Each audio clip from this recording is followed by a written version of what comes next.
அனைத்து மாணவர்களுக்கும் வணக்கம். நேற்று நடைபெற்ற வகுப்பின் தொடர்ச்சியாக இன்று அடுத்த 4 வினாக்களையும் நாங்கள் 2019 வருட உதவி கருத்தரங்கு வினாத்தாளில் இருந்து அவதானிப்போம். 5வது வினா, செவ்வகம் ஒன்றின் பரப்பளவு 25 சென்டிமீட்டர் வர்க்கம் ஆகும். அதன் நீளத்தை 2 சென்டிமீட்டரினால் குறைத்தும் அகலத்தை 3 சென்டிமீட்டரினால் கூட்டியும் சதுரம் ஒன்று உருவாக்கப்படுகிறது.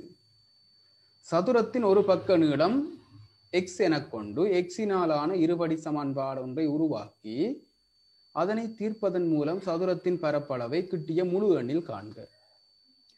இதுல பாருங்க, ஒரு செவ்வகம் இருக்குது, இன்னும் ஒரு சதுரம் இருக்குது. ஆகவே நாங்கள் அதுல பாருங்க, ஒரு செவ்வகம் ஒரு சதுரமாக அது ரெண்டே நாங்கள் வரைந்து கொள்வோம்.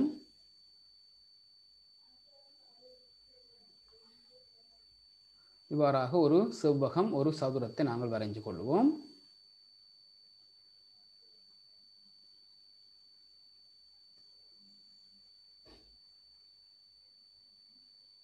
இவ்வாறாக ஒரு செவ்வகம் இருக்கிறது. அதே போல இப்படி ஒரு சதுரம் இருக்கு.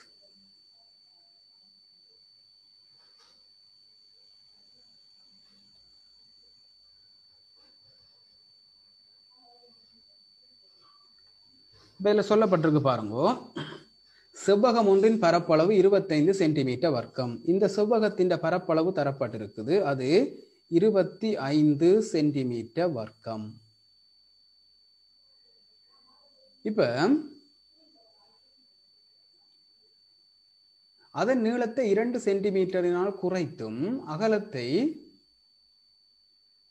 3 சென்டிமீட்டரினால் கூட்டியும் சதுரம் ஒன்று உருவாக்கப்படுகிறது. சதுரத்தின் ஒரு பக்க நீளம் x என கொண்டு, இந்த சதுரத்தின் ஒரு பக்க நீளம் தான் உங்களுக்கு தரப்பட்டிருக்கு x என்று. ஆகவே நீளமும் x, அகலமும் x. இந்த x என்ற நீளம் எப்படி இந்த சதுரத்தின் நீளம் வந்திருக்கண்டா, செவ்வகத்தின் நீளத்தை 2 சென்டிமீட்டரினால் குறைத்துத்தான் இந்த x என்ற சதுரத்தின் நீளம் வந்திருக்குது. ஆகவே செவ்வகத்தின் நீளத்தில இருந்து 2 கழிக்கும் போதுதான் எங்களுக்கு இந்த சதுரத்தின் நீளம் வந்திருக்குது. ஆகவே செவ்வகத்தின் நீளம் எங்களுக்கு வந்திருக்கும் x-2 என்று பாருங்க, விளங்க வேணும். செவ்வகத்தின் நீளத்தின் பாருங்க, செவ்வகம் ஒன்றின் பரப்பளவு 25 சென்டிமீட்டர் வர்க்கம். அதன் நீளத்தை 2 சென்டிமீட்டரினால் குறைத்தும் பாருங்க, நீளம் இங்கே x-2, அதுல இருந்து 2 சென்டிமீட்டரை குறைக்கும் போதுதான் இந்த x என்றது வரும்.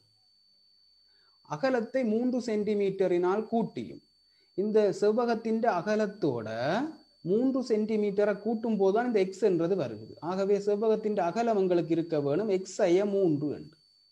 பாருங்க, செவ்வகத்தின் அகலத்துடன் 3 சென்டிமீட்டரை கூட்டியும் ஒரு சதுரம் செய்யப்பட்டிருக்குதாம். அப்ப இந்த அகலம் x-3 ஆக இருந்தால்தான் இதோட 3 சென்டிமீட்டரை கூட்டும் போது x என்ற பக்க நீளமுடைய சதுரம் வரும். அதே மாதிரி இந்த செவ்வகத்தின் நீளம் x-2 ஆக இருந்தால்தான் அதுல இருந்து 2 சென்டிமீட்டரை கழிக்கும் போது எங்களுக்கு ஒரு பக்க நீளம் x உடைய ஒரு சதுரம் வரும். ஆகவே 25 சென்டிமீட்டர் வர்க்கம் பரப்பளவுடைய சதுரத்தின் நீளத்திலிருந்து 2 சென்டிமீட்டரினை கழித்தும் அகலத்துடன் 3 சென்டிமீட்டரினை கூட்டியும் ஒரு சதுரம் செய்யப்பட்டிருக்கின்றது. அந்த சதுரத்தின் ஒரு பக்க நீளம் x என்று தரப்பட்டிருக்கு. ஆகவே இதுதான் அந்த சதுரம். இந்த செவ்வகத்தில இருந்துதான் இந்த சதுரம் உருவாக்கப்பட்டிருக்குது, அதான் சொல்லப்பட்டிருக்கு. இப்ப இந்த செவ்வகத்தின் நீளம் x-2, x சார்பாக சொன்னோம்னால் x-2, அகலம் x-3. அப்ப நீளம் தர அகலம் தான் அந்த செவ்வகத்தின் பரப்பளவாக இருக்கும். ஆகவே செவ்வக பரப்பளவு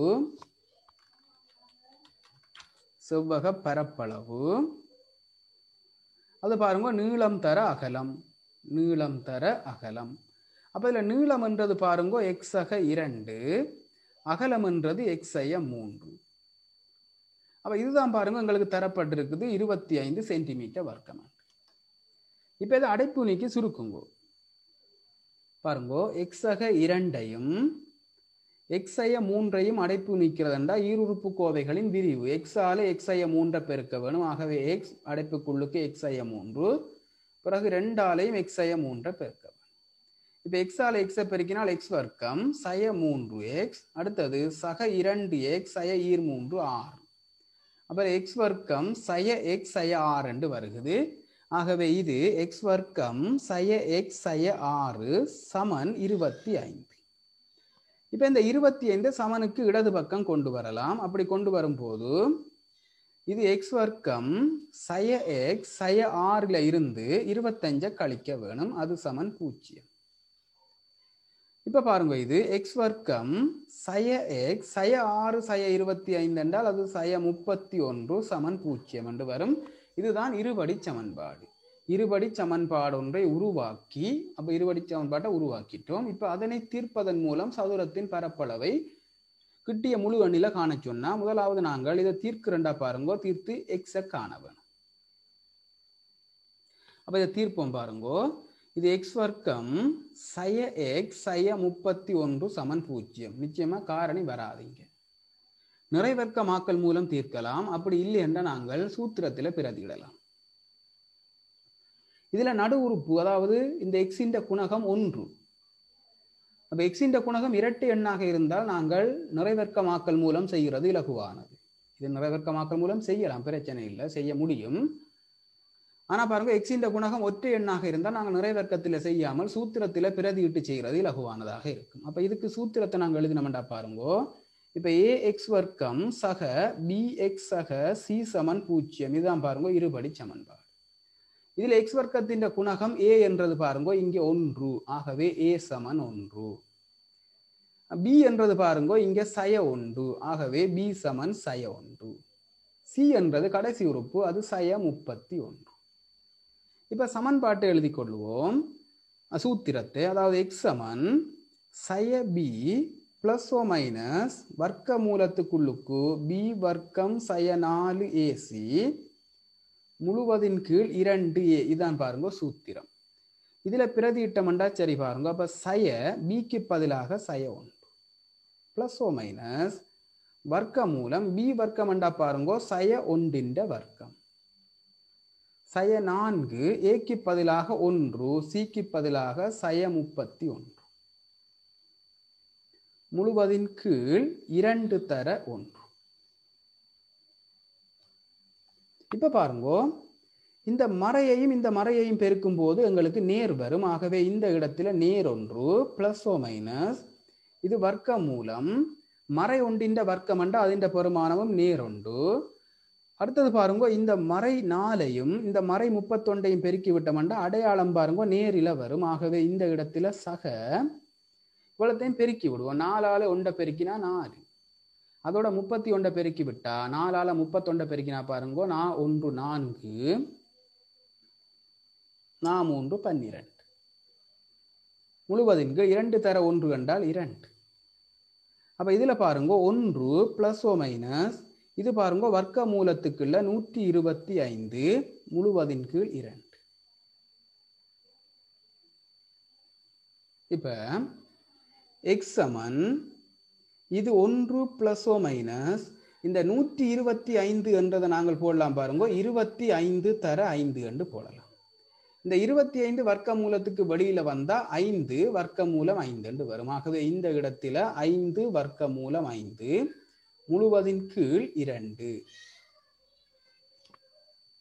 அதாவது முழுமை சேடை எளிய சேடாக்க வேணும். வர்க்க மூலம் 125 நாங்கள் போடலாம், 25 தர 5 என்று போடலாம். ஆகவே அந்த 25 வர்க்க மூலத்துக்கு வெளியில வந்தா 5 என்று வரும். ஆகவே 5 வர்க்க மூலம் 5 என்று வரும்.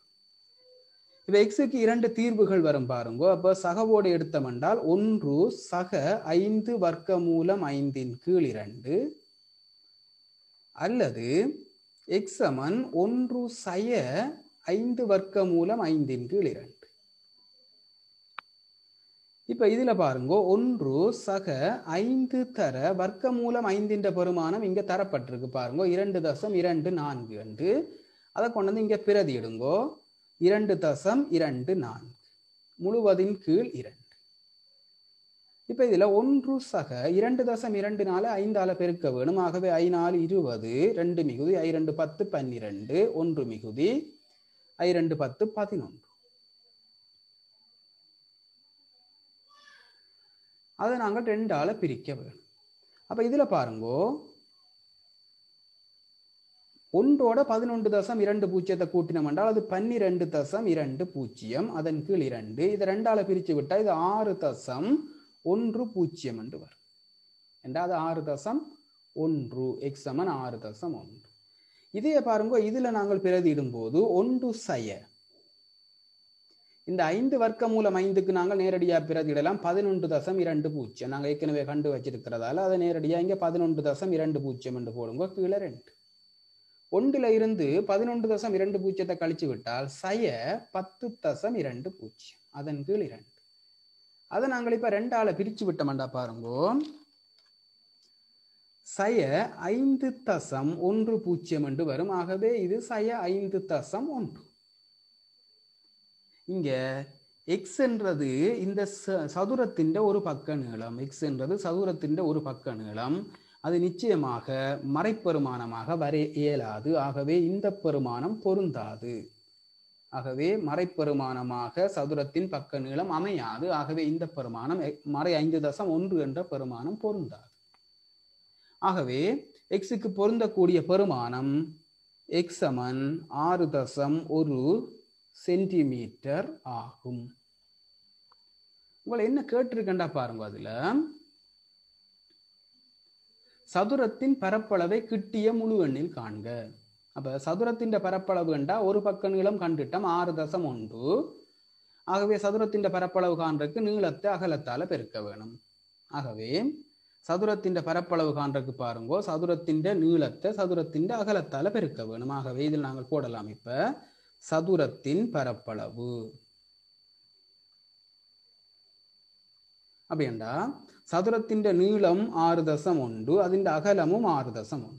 இப்ப 6.1 6.1ஆல பெருக்குவோம். அப்போ ஓர் 6 ஓர் 1 1 ஓர் 6 6 6 1 6 6 6 36.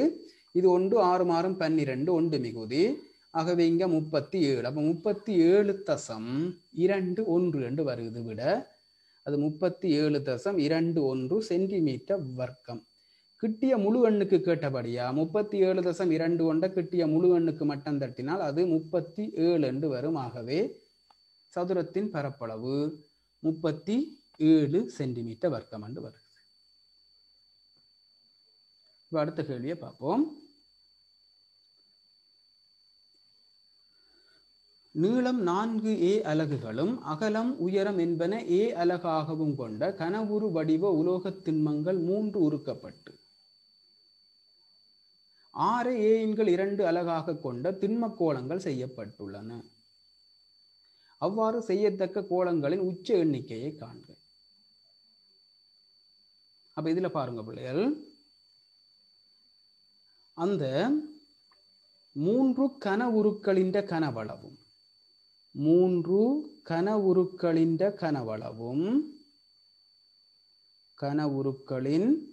கனவளவும் செய்யத்தக்க கோளங்களின் கனவளவும் சமனாக இருக்கும். செய்யத்தக்க கோளங்களின் எண்ணிக்கையை நான் n என்று போடுறேன். அப்ப கோளங்களின் எண்ணிக்கையும் சமனாக, கோளங்களின் கனவளவும் சமனாக இருக்கும். கோளங்களின் கனவளவும் சமனாக இருக்கும். அப்ப 3 கன உருக்களின் கனவளவும் செய்யப்படக்கூடிய கோளங்களின் எண்ணிக்கை நான் n என்று போடுறேன். ஆகவே அந்த n எண்ணிக்கையான கோளங்களின் கனவளவும் சமனாக இருக்கும். கன உருக்களின் கனவளவுக்கு சமன்பாடு தெரியும். இந்த 3 அப்படியே போட்டுக்கொண்டு கன உருக்களின் கனவளவுக்கு சமன்பாடு நீளம் தர அகலம் தர உயரம், இதுதான் கன உருக்களின் கனவளவுக்கு சமன்பாடு. இதுல n தர கோளத்தின் கனவளவுக்கு சமன்பாடு 4/3 πr கனம். இப்ப இதுகளுக்கு பிரதியிட்டுக் கொள்வோம் பாருங்கோ. அப்ப இதுல 3 தர நீளம் பாருங்கோ 4a, அகலம் a, உயரமும் a. இங்கால n தர இது 4/3 πக்கு 22/7. 6 பாருங்கோ கோலத்தின் ஆறு ஏயின் கீழ் 2. ஆகவே ஏயின் கீழ் 2 தர ஏயின் கீழ் 2 தர ஏயின் கீழ் 2 என்று 3 தடவைகள் நாங்கள் ஏயின் கீழ் 2 பெருக்க வேணும். ஏனென்றால் ஆர்கணம் என்றளவு பாருங்க இலகுவாக சுருக்கி இந்த எண்ணைத்தான் காண வேணும். நாங்கள் இந்த மூன்றாவது ஸ்டெப் இதை இப்படி போட்டிருந்தீங்கன்னா இதுக்கு 3 புள்ளிகள் எங்களுக்கு கிடைக்கும். ஏனென்றால் இது பாருங்க ஏ சார்பாக நாங்கள் கனவுருவின் கனவளவை போட்டிருக்கிறோம். இது ஏ சார்பாக நாங்கள் கோலத்தின் கனவளவை போட்டிருக்கிறோம். அந்த 2 உருக்களின் கனவளவுகள் சமன் என்று போட்டிருக்கிறோம். ஆகவே இந்த ஸ்டெப்புக்கு எங்களுக்கு 3 மார்க்ஸ் வரும். இதுல பாருங்க இந்த ஏயையும் இதுல ஒரு ஏயையும் வெட்டுவோம். 2 பக்கம் ஏயால பிரிக்கலாம் தானே. அது மாதிரி இங்கே ஒரு ஏயையும் இன்னும் ஒரு ஏயை வெட்டலாம். இதுல இந்த ஏயையும் இந்த ஏயையும் வெட்டுவோம். அப்ப இங்கால எஞ்சி இருக்கிறது என்னன்னு பாருங்க. 3ஐயும் 4ஐயும் பெருக்கினால் 12 வரும். இதுல எஞ்சி உள்ளது பாருங்க 12. இங்கால சமன் இந்த எண்ணை அப்படியே முன்னுக்கு போடுங்க, அது பிரச்சனை இல்லை. இதை பாருங்க இயன்ற அளவு சுருக்கலாம். இந்த 4 22 இதெல்லாம் சுருக்கலாம் பாருங்க. இதுல பாருங்க இந்த 2ஐயும் இந்த 4ஐயும் சுருக்கினோம் என்றால் இங்க 2. பிறகு அந்த 2ஐயும் இதில் உள்ள ஒரு 2ஐயும் வெட்டி விடுவோம். பெஞ்சி உள்ளதை எழுதி கொள்வோம் பாருங்க. பிள்ளை எல்லாத்தையும் ஒன்றையை சேர்த்து வெட்டி விட்டோம்னா எது வெட்டினது எது சுருக்கினது ஒன்றும் விளங்காது. ஆகவே இது எண் தர இதுல மேலே 22 இருக்குது. ஆக அந்த 22 இங்க வரும். கீழே பாருங்க பிள்ளைகள் இதுல 3 இருக்குது, இங்க 7 இருக்குது, இங்க 2 இருக்குது. அது அப்படியே எழுதிக்கொள்வோம் பாருங்க. 3 தர 7 தர 2 அப்படி போட்டுக்கொள்வோம். 3 தர 7 தர 2. இந்த 2ஐயும் 22ஐயும் சுருக்கி கொண்டோம்னா இங்க 11. இப்ப பாருங்க இங்கால 12 சமன் இதுல எண் தர 11 கீழ் 3 தர 7 கண்டா 21. 11 கீழ் 21 என்று வரும்.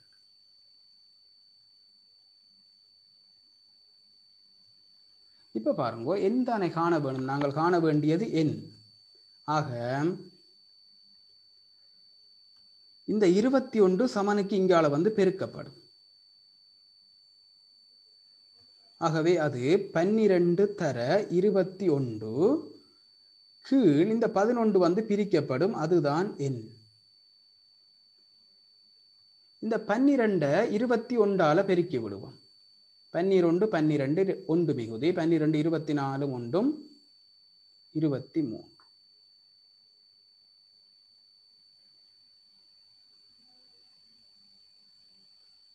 24 ஒன்றும் 25.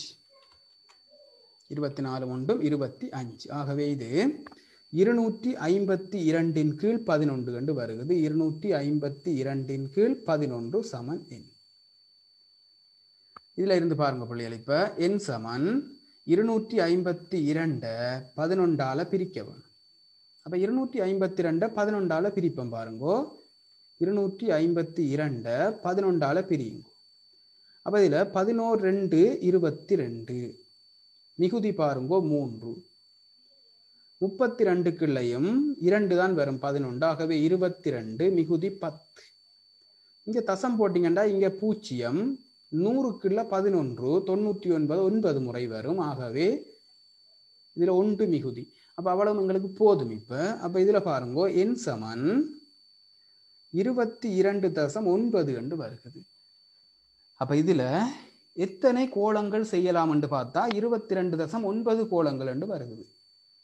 அப்ப எத்தனை முழு கோலங்கள் செய்யலாம் அதைத்தான் நாங்கள் பார்க்க வேணும். இதுல மட்டம் தட்டுன்றது அர்த்தம் இல்ல, எத்தனை முழு கோலங்கள் செய்யலாம் என்று பார்க்க வேணும். 22 கோலங்கள் செய்து அங்கால பாருங்க ஒரு குறையான ஒரு கோலம் செய்ய முடியும், அப்படித்தான் வருகிறது. ஆகவே எத்தனை முழு கோலங்கள் செய்யலாம் என்றால் 22 முழு கோலங்கள் தான் செய்யலாம். இதை மட்டம் தட்டி 23 போட்டீங்கன்னா அது பிழை. 23 கோலம் செய்யறதுக்கு எங்களுக்கு உலோகம் போதாது. அப்ப 22 முழு கோலங்களும் அங்கால இன்னும் ஒரு குறைக்கோளமும் செய்ய முடியும். ஆகவே எத்தனை முழு கோலங்கள் செய்யலாம் என்றால் 22 முழு கோலங்கள் செய்யலாம். ஆகவே 22 முழு கோலங்கள் செய்யலாம். அப்படி கொடுத்தீங்கன்னா சரி, 22 முழு கோலங்கள் செய்யலாம். இப்போ அடுத்த கேட்டது பாருங்க. அவ்வாறு செய்யத்தக்க கோளம் ஒன்றின் கனவளவு v சமன் πa கனத்தின் கீழ் 6 தரப்படும் எனின் பைக்கு 3.14 எனவும் ஏக்கு 10.5 எனவும் கொண்டு மடக்கை அட்டவணைகளை உபயோகித்து பியின் பெருமானத்தை காண்க. இந்த கேள்விக்கும் நாங்கள் ஏற்கனவே செய்த கேள்விக்கும் எந்த சம்பந்தமும் இல்லை. இது வேற தனி ஒரு கேள்வி. இந்த சூத்திரத்தில் பைக்கு 3.14ஐயும் ஏக்கு 10.5ஐயும் பிரதியிட்டு மடக்கை அட்டவணையை பயன்படுத்தி செய்ய வேணும், அவ்வளவுதான். அப்ப அதுல பாருங்க v சமன் πa கனத்தின் கீழ் 6. அதுல v சமன் πa கனத்தின் கீழ் 6. இதுல பாருங்க v சமன் பைக்கு பதிலாக 3.14 பிரதியிட வேணும், ஏக்கு பதிலாக 10.5 பிரதியிட வேணும். ஆகவே இதுக்கு 10.5 பிரதியிட வேணும். ஆகவே 10.5 கனம் கீழே பாருங்க 6. இப்ப ரெண்டு பக்கமும் மடக்கி எடுப்போம். அப்ப இங்க எல்ஜி v சமன் இது பாருங்க எல்ஜி 3.14 சக இதுல பாருங்க எல்ஜி 10.5 மூன்றாம் வலு, அந்த 3 கொண்டு வந்து முன்னுக்கு மடங்காக போடலாம். சய எல்ஜி 6. தசத்துக்கு முன்னுக்கு ஒரு இலக்கம் இருக்கிறதால மடக்கை சிறப்பியல்பு 0 சக. இங்க 3 தர தசத்துக்கு முன்னுக்கு 2 இலக்கம் இருக்கிறதால மடக்கை சிறப்பியல்பு 1 சய. இங்க தசத்துக்கு முன்னுக்கு ஒரு இலக்கம் இருக்கிறதால மடக்கை சிறப்பியல்பு 0. பெருக்கப்படுற எண்களின் மடக்கை பெருமானங்கள் கூட்டப்படும், வகுபடுற எண்ணின் மடக்கை பெருமானம் கழிக்கப்படும். இப்ப இதுல 31 மடக்கையை பார்த்து இந்த இடத்துல போட வேணும். மடக்கை அட்டவணையில பாருங்க 31 4, இங்க 31க்கு நேர இங்க 4க்கு நேர பாருங்க. ஆகவே இதுதான் எங்களுக்கான மடக்கை பெருமானம். 31 4 என்றது 49 69. அதை கொண்டு இங்க போட்டுக்கொள்ளுங்க 49 69. இந்த 3 அப்படியே இருக்கட்டும். இதுல 1.10 மடக்க பார்க்க வேணும். பாருங்க 10 5க்கு மடக்க பார்க்க வேணும். 10 5க்கு மடக்க பார்த்தீங்களா இங்க 10 5 இங்க வரப்போ இதுதான் எங்களுக்கு 10 5க்கான மடக்கை. 0 2 12. அப்ப இதுல 0 2 12 போடலாம். இதுல இப்ப 60 பூஜ்ஜியத்துக்கு மடக்க பார்க்க வேணும். பாருங்க 60 பூஜ்ஜியத்துக்கு தான் மடக்க பார்க்க வேணும். அப்படி பாத்தீங்கன்னா பாருங்க 60 பூஜ்ஜியத்துக்கு இந்த பெருமானம் 60 பூஜ்ஜியத்துக்கான மடக்கை இங்க இருக்கு பாருங்க 77 82. 60 பூஜ்ஜியத்துக்கான மடக்கை 77 82. அதை கொண்டு நீங்க போட்டோம்டா சரி. 77 82 மடக்கை அட்டவணை பார்த்தாச்சு. இப்ப பாருங்க இது 0.49 69 சக. இதை 3ஆல பெருக்க வேணும் பாருங்க. அப்ப 32 6 31 3 32 6 0 0 31 3 3ஆல பெருக்க வேணும். சய 0.77 82. இப்ப பாருங்க இப்ப இது ரெண்டே முதல் கூட்டி போடுவோம் பாருங்க. ஆக 6 9 15 6 3 9 10 1 மிகுதி 6 9 15 1 16 1 மிகுதி. அப்ப இங்க 5 இந்த 3 அப்படியே வரும். அது இது ரெண்டையும் கூட்டுறோம் பாருங்க.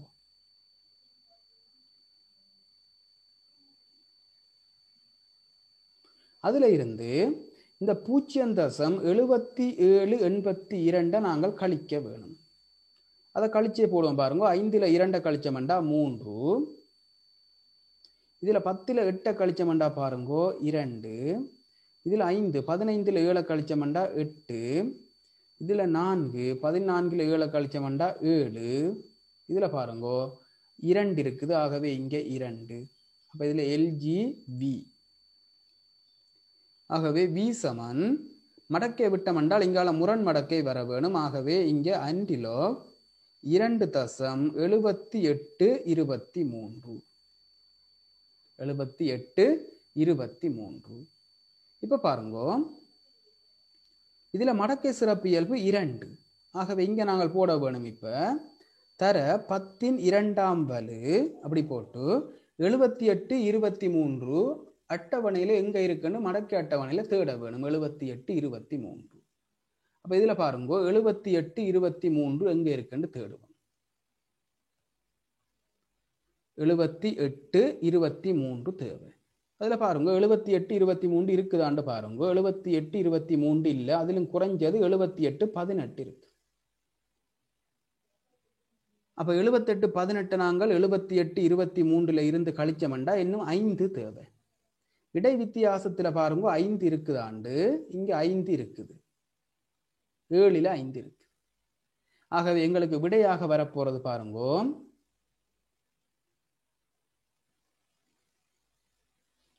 இங்க பார்த்தோம்டா இதுல 60, இதுல பாத்தீங்கன்னா பாருங்க இது 5, இது பாருங்க 8, 8ல் 7, இது பார்த்தோம்டா 7. ஆகவே 60 5 7 என்று வருகிறது. ஆக அதை நாங்கள் போட்டுக்கொள்ளலாம். இங்கே 60 5 7.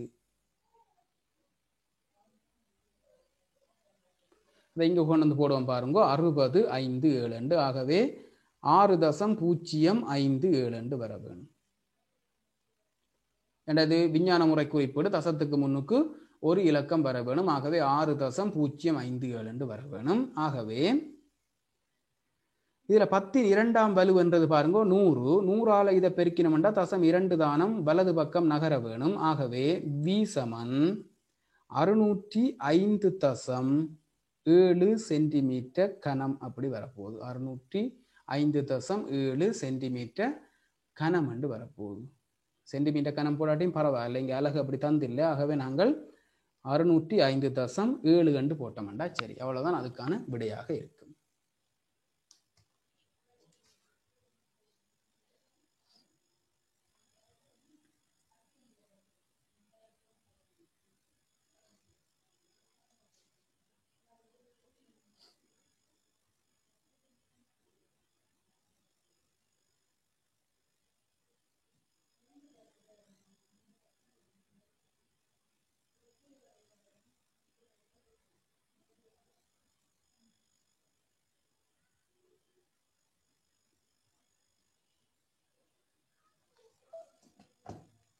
ரைட், அவ்வளவுதான் அந்த கேள்விக்கான விடையாக இருக்கும்.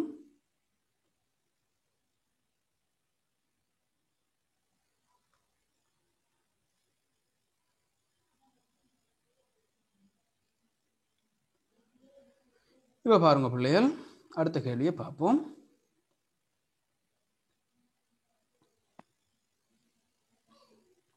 அதுல பாருங்க 7வது கேள்வி.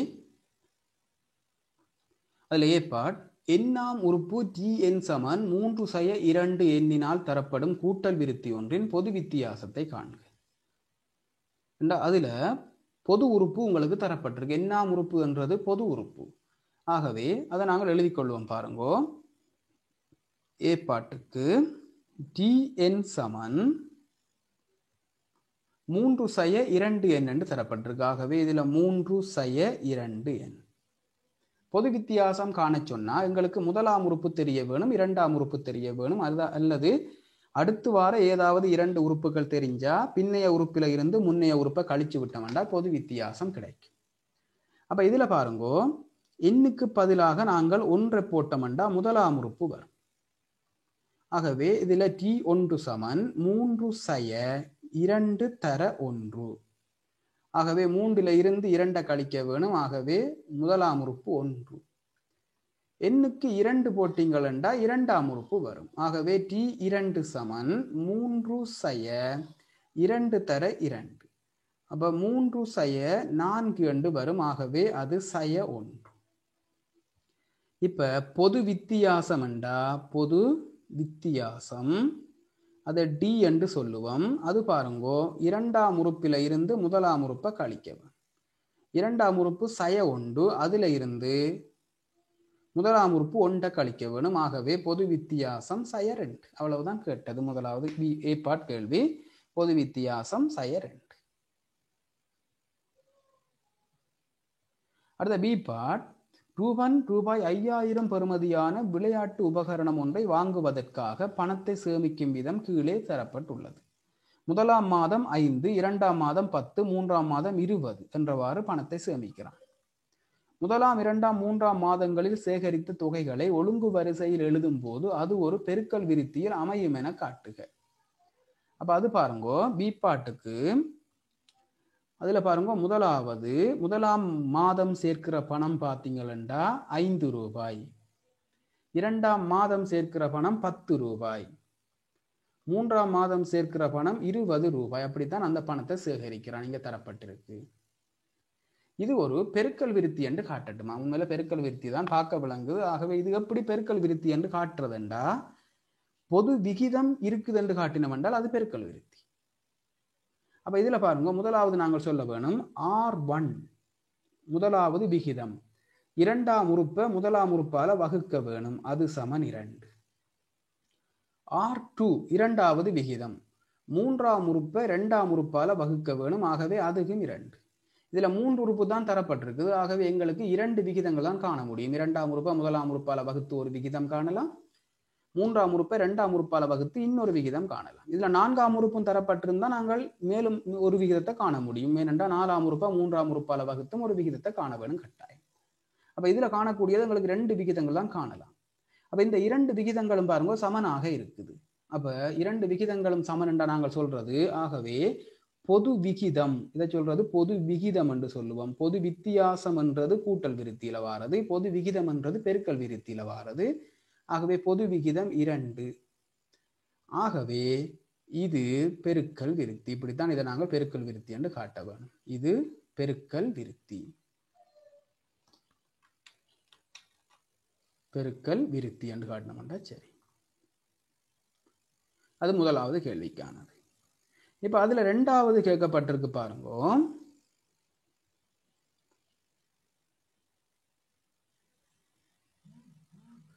உரிய சூத்திரங்களை பாவித்து 10ஆம் மாதம் அவன் சேமிப்பில் இட்ட தொகையை காண்க. பெருக்கல் விருத்தியில பாருங்க, 10ஆம் உறுப்பு காண்ற. எண்ணாம் உறுப்பு காண்பதற்கான சமன்பாடு dn சமன் ARன் n செய்ய 1. இதுல எண்ணுக்கு பதிலாக 10 போட வேண்டும். ஆகவே T10 சமம் A என்றது பாருங்க இந்த முதலாம் உறுப்பு, அதாவது 5 தான் A. R என்றதான் இங்க கண்டு வச்சிருக்கிறோம் பாருங்க 2. ஆகவே 2இன் இது 10 செய்ய 1. அப்ப இது 5 தர 2இன் 10 செய்ய 1 என்றா 9. அப்ப இது 5 தர 2இன் 9 என்றா 2 9 தடவைகள் எழுதி பெருக்க வேணும். பெருக்கினோம் என்றால் அது 512 என்று வரும். 512 என்று வரும். ஆகவே 512 5ஆல பெருக்க வேணும். ஆகவே I2 10, I1 5 மொண்டும் 6, I5 25. ஆகவே 2560 ரூபாய் அவன் சேமிப்பான். 2560 ரூபாய் அவன் சேமிப்பான். இப்ப இதில் அடுத்த கேள்வி பாருங்கோ. 10 மாதங்களின் முடிவில் அவனுக்கு உபகரணத்தை வாங்க முடியுமா இல்லையா என்பதை காரணங்களுடன் கூறுக. அந்த உபகரணத்தின் விலை பாருங்க 5000 ரூபாய். 10 மாத முடிவில் அவனுக்கு உபகரணத்தை வாங்க முடியுமா இல்லையான்னு எப்படி கண்டுபிடிக்கிறண்டா, 10 மாத முடிவில் அவன் சேமிக்கிற பணம் எவ்வளவு காண வேணும். 10 மாத முடிவில் அவன் சேமிக்கிற பணம் எவ்வளவு காண்றண்டா, முதல் 10 உறுப்புகளின் கூட்டுத்தொகை காண வேணும். இப்ப 3வது கேள்விக்கு பாருங்க, முதல் 10 உறுப்புகளின் கூட்டுத்தொகை காண வேணும். கூட்டுத்தொகை காண்பதற்கான சமன்பாடு பெருக்கல் விருத்தியில அது A ஆறின் எண்ணாம் வலு சய 1இன் கீழ் R சய 1. இதுல எண்ணுக்கு பதிலாக 10, ஏக்கு பதிலாக பாருங்க 5, ஆறுக்கு 2, 2இன் எண்ணுக்கு பதிலாக 10 தானே. ஆகவே 2இன் 10ஆம் வலு சய 1இன் கீழ் 2 சய 1. ஆறுக்கு பதிலாக 2 சரியாக பிரதியிட வேணும் பாருங்க. ஏக்கு பதிலாக 5 பிரதியிட வேணும், ஆறுக்கு பதிலாக 2 பிரதியிட வேணும், எண்ணுக்கு பதிலாக 10. ஆகவே இங்க S10 சமன் இதுல 5, 2இன் 10ஆம் வலுவண்டா 2 10 தடவை எழுதி பெருக்கினால் 1024 சய 1இன் கீழ் 2 சய 1 என்றால் 1. இப்போ இது பாருங்க 5 தர 1024 இருந்து 1 கழிச்சு விட்டா 1023. இதை பெருக்கி விடுங்க பிள்ளைகள். I3 15, I2 10, 11.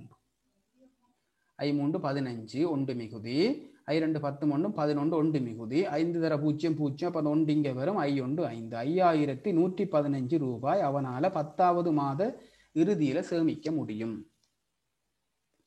அப்ப அவன் பாருங்க அந்த உபகரணத்தை வாங்குறதுக்கு அவனுக்கு 5000 ரூபாய் தான் தேவை.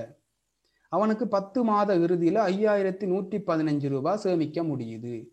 ஆகவே இந்த 5000 ரூபாவிலும் பார்க்க இந்த 5115 ரூபாய் பெரிது. ஆகவே உபகரணத்தை வாங்க முடியும். உபகரணத்தை வாங்க முடியும் என்று கட்டாயம் கொடுக்க வேணும். வாங்க முடியும். அவ்வளவுதான் அந்த கேள்விக்கான விடையாக இருக்கும்.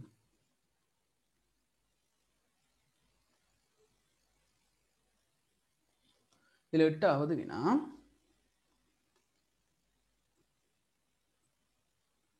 அமைப்பு கவராயம் சென்டிமீட்டர் அல்லது மில்லிமீட்டர் அளவீடுள்ள நேர் விளிம்பு என்பவற்றை மட்டும் பயன்படுத்தி அமைப்பு கோடுகளை தெளிவாக காட்டி பின்வரும் அமைப்புகளை செய்க அப்படி இருக்குது.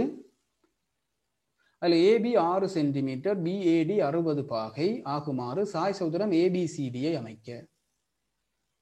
AB 6 சென்டிமீட்டர், BAD 60 பாகை ஆகுமாறு சாய் சதுரம் ஒன்றை அமைக்கட்டுமாம். விளங்கி பாருங்க பிள்ளைகள். இப்ப சாய் சதுரம் என்றா ஒரு பரும்படி படம் ஒன்றை வரைஞ்சு பிடிச்சோம்னா எங்களுக்கு குறிக்கிறது அமைக்கிறது இலகுவாக இருக்கும். ஒரு சாய் சதுரம் இப்படி வரப்போகுது. இப்படி ஒரு சாய் சதுரம். சாய் சதுரம் என்றா எல்லா பக்க நீளங்களும் சமனாக இருக்கும். அதுதான் சாய் சதுரம் என்றது விளங்கிக் கொள்ள வேணும். எல்லா பக்க நீளங்களும் சமன். அதுல பாருங்க ABCD என்ற சாய் சதுரம். ABCD என்ற சாய் சதுரம். AB என்றது 6 சென்டிமீட்டர். அப்ப இது 6 என்றா எல்லா பக்க நீளமும் 6 தான். அடுத்தது BAD என்றது அந்த A கோணம் தான் 60 பாகை. அப்ப இந்த கோணம் தான் 60 பாகை. அந்த கோணம் தான் 60 பாகை ஆகுமாறு சாய் சதுரம் ABCD அமைக்கட்டுமா. அப்ப இதை நாங்கள் இப்ப கவராயத்தை பயன்படுத்தி அமைக்க வேண்டும். அப்ப எப்படி அமைக்கிறோன்னு பார்த்துக்கொள்ளுங்க பிள்ளைகள். முதலாவது நாங்கள் 6 சென்டிமீட்டரிலும் நீளமான ஒரு நேர்கோட்டை நாங்கள் அப்படி வரைஞ்சு கொள்ளுவோம். 6 சென்டிமீட்டரிலும் நீளமான நேர்கோட்டை இவ்வாறு வரைவோம். இதுல பாருங்க இந்த இடத்துல நாங்கள் A என்று குறிச்சு கொள்ளுவோம். ஆகவே அந்த இடத்துல நாங்கள் A என்று குறிப்போம். இதுல இப்ப 60 இதுல 6 சென்டிமீட்டர் அளந்தெடுக்க வேணும். பாருங்க கவராயத்தை பயன்படுத்தி தான் நாங்கள் 6 சென்டிமீட்டர் எடுக்கலாம். ஆகவே கவராயத்தை எடுத்து அதுல பாருங்க நாங்கள் 6 சென்டிமீட்டர் எடுத்துக்கொள்ளுவோம். இதுல கவராயத்தை A என்ற புள்ளியில வச்சு இதுல சரியாக 6 சென்டிமீட்டர் எடுப்போம். சரியாக 6 சென்டிமீட்டர் எடுக்க வேண்டும். ரைட். இவ்வாறாக ஒரு வட்ட வில்லை வெட்டி கொள்ளுவோம். அப்ப இந்த வட்ட வில்லும் அந்த நேர்கோடு இடைவெற்ற புள்ளியைத்தான் நாங்கள் B என்று குறிக்க வேணும். ஆகவே இந்த புள்ளியை நாங்கள் B என்று குறிப்போம். இது 6 சென்டிமீட்டர். இப்ப இதுல 60 பாகை கோணம் அமைக்க வேணும். ஏல 60 பாகை கோணம். இப்ப கவராயத்தை பாருங்க அதிலேயே வச்சு 60 பாகை கோணம் அமைக்கிறதுக்கு எங்களுக்கு தெரியும். இவ்வாறாக எடுத்து இப்படி ஒரு வட்டவில், இவ்வாறு ஒரு வட்டவில் இந்த ஆரையை மாற்றாமல் அப்படியே கொண்டு வந்து கவராயத்தை இந்த புள்ளியில வச்சு இவ்வாறாக ஒரு வட்டவில் 60 பாகை கோணம் அமைக்க தெரியும், பிரச்சனை இல்லை. ஆகவே இவ்வாறாக ஒரு வட்டவில் இந்த 2 வட்டவில்களும் இடைபெற்ற புள்ளியையும் அந்த A என்ற புள்ளியையும் அடிமட்டத்தை வச்சு இணைச்சு நீட்டி விடுவோம்.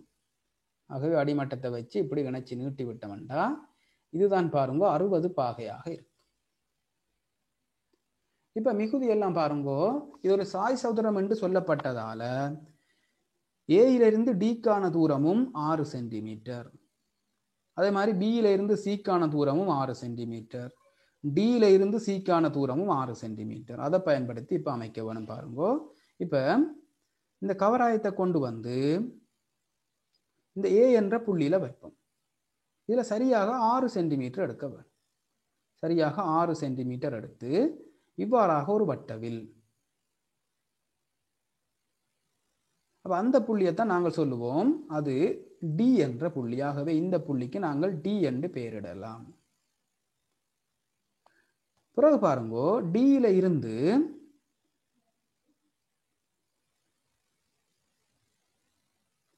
சீக்குள்ள தூரம், டியில இருந்து சீக்குள்ள தூரமும் 6 சென்டிமீட்டர், பியில இருந்து சீக்குள்ள தூரமும் 6 சென்டிமீட்டர். அப்ப இந்த கவராயத்தை கொண்டு வந்து இந்த பி என்ற புள்ளியில வைப்போம். அப்ப இதுல பாருங்க 6 சென்டிமீட்டர் நீளமுடைய ஆரை ஒரு வட்டவில்ல வெட்டிக்கொள்ளும். பாருங்க 6 சென்டிமீட்டர் தூரத்தில் இவ்வாறு ஒரு வட்டவில். பிறகு பாருங்க கவராயத்தை கொண்டு வந்து அதே 6 சென்டிமீட்டர் அப்படியே கொண்டு வந்து இந்த டி என்ற புள்ளியில வையுங்க. வச்சு இவ்வாறாக ஒரு வட்டவில். அந்த இரண்டு வட்டவில்களும் இடைபெற்ற புள்ளியையும்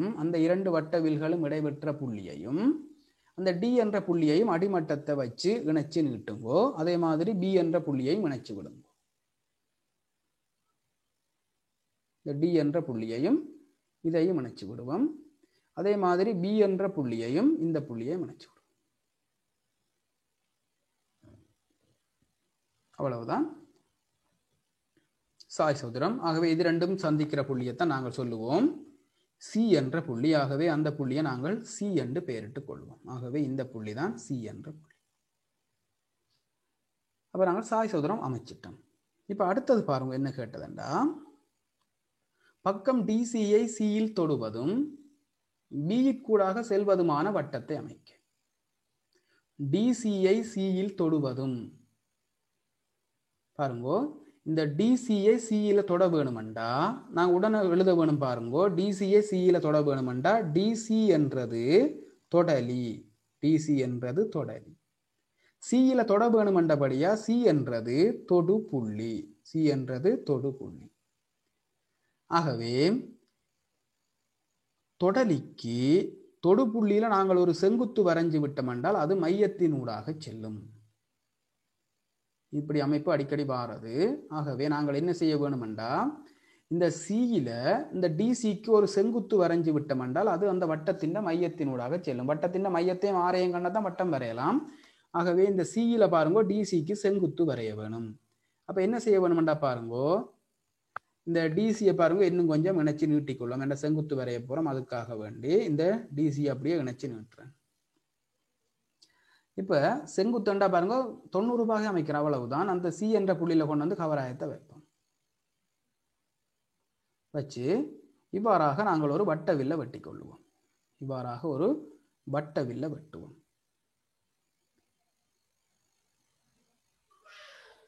அதை பாருங்க நாங்கள் ஃபுல்லா வெட்ட தேவையில்லை, இவ்வாறாக வெட்டி கொண்டா போதும் எங்களுக்கு. இவ்வாறு ஒரு வட்டவில், அதை ஆரையை கொண்டு வந்து இங்கேயும் ஒரு வட்டவில்.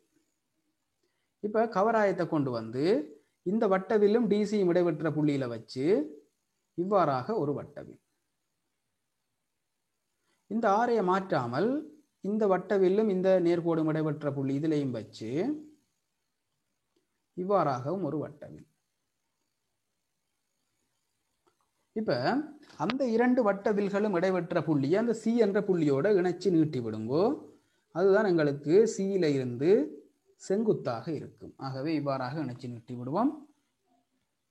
அடுத்தது அதுல இன்னொன்று சொல்லப்பட்டிருக்கு பாருங்கோ, டிசியை சியில் தொடுவதும் பியிற்கூடாக செல்வதுமான வட்டத்தை வரைக. அந்த வட்டம் பாருங்கோ பியிற்கூடாக செல்ல வேணும். ஆகவே சியில தொட்டு பியிற்கூடாக செல்ல வேணும் என்றபடியா இந்த பிசி என்றது நான். ஆகவே அந்த பிசி என்றதை நாங்கள் சொல்லுவோம் நான் என்று. பிசி என்றது நான். இந்த வரப்போற வட்டத்துக்கு பிசி என்றது நான். தொடலிக்கு தொடுபுள்ளியில செங்குத்து வரைஞ்சம் என்றால் மையத்தினூடாக செல்லும். அதே போல நானின்ற செங்குத்திரு சமகூறாக்கி மையத்தினூடாக செல்லும். நானின்ற செங்குத்திரு சமகூறாக்கி மையத்தினூடாக செல்லும். அப்ப இப்ப நாங்கள் இந்த பிசிக்கு செங்குத்திரு சமகூறாக்கி வரைய வேணும். ஆகவே கவராயத்தை கொண்டு வந்து இந்த சி என்ற புள்ளியில கவராயத்தை கொண்டு வந்து சி என்ற புள்ளியில வச்சு இந்த பிசியின் நீளத்தின் அரைவாசியிலும் கூட எடுக்க வேணும். எடுத்தா தான் எங்களுக்கு வட்டவில்கள் இடைவெட்டும். அவ்வாறு எடுத்து செங்குத்திரு சமகூறாக்கி வரைய எங்களுக்கு தெரியும். இவ்வாறு ஒரு வட்டவில். ஆரையை மாற்றாமல் இங்காலையும் ஒரு வட்டவில். இப்ப இந்த ஆரையை மாற்றாமல் பி என்ற புள்ளியில வச்சு இவ்வாறாக ஒரு வட்டவில். இப்போ ஆரையை மாற்றாமல் இங்கேயும் ஒரு வட்டவில்.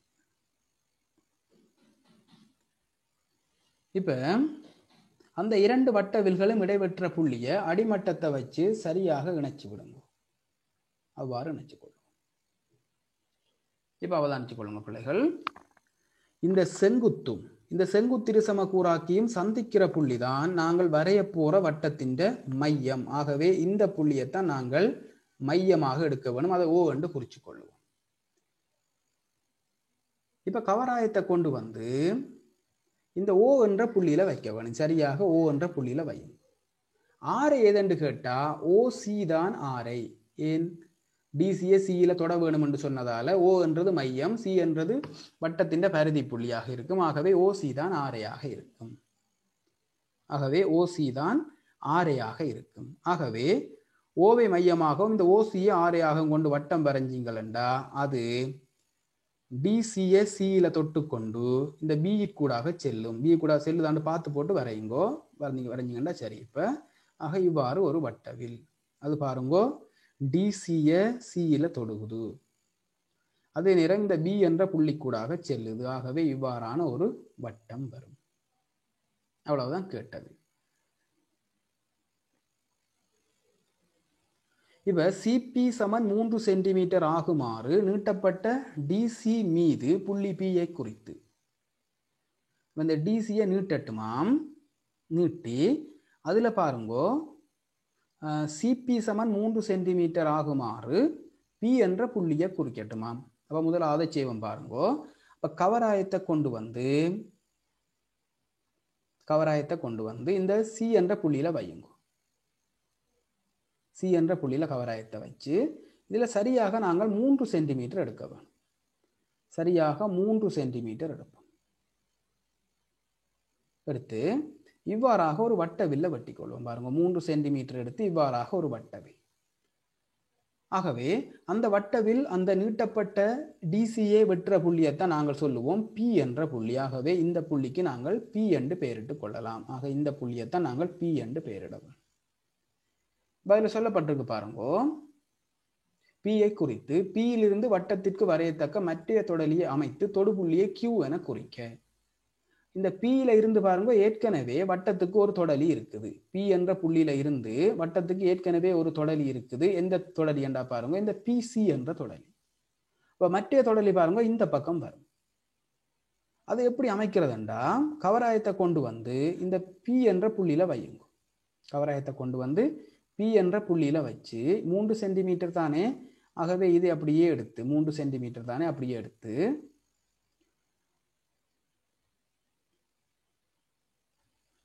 பாருங்கோ. சரியாக அது இந்த ஆரையை அளந்தெடுக்க வேணும். இந்த சிபி அளந்தெடுத்து வட்டம் ஒன்றின் புறப்புள்ளியிலிருந்து வட்டத்துக்கு வரைகிற தொடலியின் நீளங்கள் சமன். அந்த தேற்றத்தை பயன்படுத்துறோம். ஆகவே இந்த பிசியும் இங்கால வரப்போற பிக்யூவும் சமனாக இருக்க வேணும். இதுல வச்சு பாருங்க இப்படி ஒரு வட்டவில். அது இந்த வட்டத்தை வெற்ற புள்ளியைத்தான் நாங்கள் கியூ என்று குறிக்க வேணும். சொல்லப்பட்டிருக்கு பாருங்க கியூ என்று குறிக்கட்டுமா. ஆகவே இந்த புள்ளியை நாங்கள் கியூ என்று குறிப்போம். இப்ப அந்த தொடலியை வரைஞ்சு கொள்வோம் பாருங்க. தொடலியை வரைஞ்சு கொள்வோம். இந்த பி என்ற புள்ளியையும் இந்த புள்ளியையும் இந்த கியூ என்ற புள்ளியும் அப்படியே இணைச்சு நீட்டி விடுங்க. இதுதான் பாருங்க அந்த தொடலி. அவ்வளவுதான் கேட்டது உங்களை. ஆகவே அதை இணைச்சு நீட்டி விட்டீங்கன்னா சரி. நீட்டப்பட்ட டிசியில் சிபி சமன் 3 சென்டிமீட்டர் ஆகுமாறு பி என்ற புள்ளியை குறித்து பியிலிருந்து வட்டத்திற்கான மற்ற தொடலியை வரைந்து தொடுபுள்ளியை கியூ என குறிக்கென்று கேட்கப்பட்டிருக்கு. ஆகவே இந்த புள்ளி தான் கியூ. இப்ப அடுத்த கேள்வி பாருங்க. அதுல சிக்யூபி சமன் 60 பாகை ஆவதற்கான காரணங்களை தருக. சிக்யூபி பாருங்க அதை நாங்கள் வரைஞ்சு கொள்வோம். பாருங்க சிக்யூபியை நாங்கள் இணைச்சு கொள்வோம்.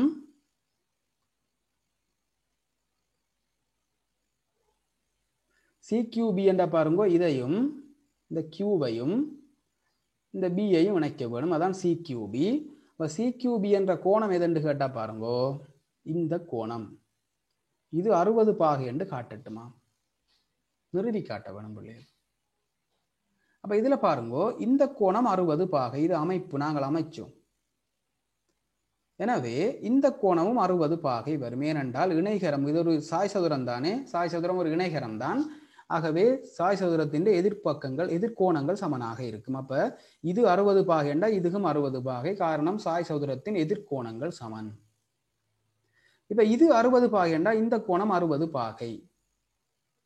என்ன காரணம் என்றால் ஒன்று விட்ட துண்ட கோணம். எது ஒன்று விட்ட துண்ட கோணம் என்றால் இந்த டிசிபி என்ற கோணமும் இந்த பிக்யூசி என்ற கோணமும் ஒன்று விட்ட துண்ட கோணமாக இருக்கும். அப்ப எப்படி இதை நிறுவுறேன்டா பாருங்க பிள்ளைகள். இது ஒரு சின்ன நிறுவல் உண்டு, அவ்வளவுதான். முதலாவது சொல்ல வேணும் பாருங்க. இந்த டிஏபி என்றது 60 பாகை. டிஏபி சமன் 60 பாகை. இதுக்கு காரணம் அது தரவு. பிறகு சொல்ல வேணும், ஆனால் அந்த டிஏபி என்ற கோணமும், அதாவது இந்த டிஏபி என்ற கோணமும் இந்த டிசிபி என்ற கோணமும் சமன். டிசிபி என்ற கோணமும் சமன். என்ன காரணம் என்றால் சாய் சதுரத்தின் எதிர்கோணம் என்று சொல்லலாம், அல்லது இணைகரத்தின் எதிர்கோணங்கள் சமன் என்று சொல்லலாம். சாய் சதுரத்தின் எதிர்கோணங்கள் சமன். பிறகு சொல்ல வேணும், இந்த டிசிபி என்ற கோணம் எதுக்கு சமனாக இருக்கும் என்றால், இந்த டிசிபி என்ற கோணம் எதுக்கு சமன் என்றால் இந்த சிக்யூபி என்ற கோணத்துக்கு சமன். சிக்யூபி என்ற கோணத்துக்கு சமன். இதுக்கு என்ன காரணம் என்றா பாருங்கோ, அவை ஒன்று விட்ட துண்ட கோணங்கள். ஒன்று விட்ட துண்ட கோணங்கள்.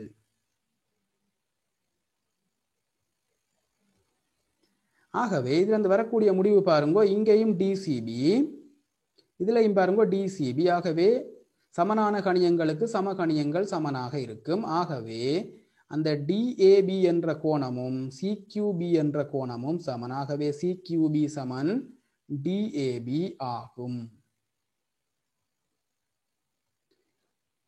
அப்ப இதுல இருந்து நாங்க சொல்லலாம் பாருங்க, டிஏபி சமன் சிக்யூபி ஆகும். இதுல இருந்து நாங்க சொல்லக்கூடிய முடிவு, ஆகவே இந்த சிக்யூபி என்ற கோணம் சமன் 60 பாகை. என்னடா பாருங்க, ஏற்கனவே நாங்கள் டிஏபி சமன் 60 என்று சொல்லி இருக்கிறோம். இங்கே இருக்கு பாருங்க, டிஏபி சமன் 60 பாகை என்று சொல்லி இருக்கிறோம். ஆகவே சிக்யூபி என்றது டிஏபி என்ற கோணத்துக்கு சமனாக வாரதால சிக்யூபி என்றதும் 60 பாகை என்று வரும். இவ்வளவுதான் அந்த கேள்விக்கான விடையாக இருக்கும்.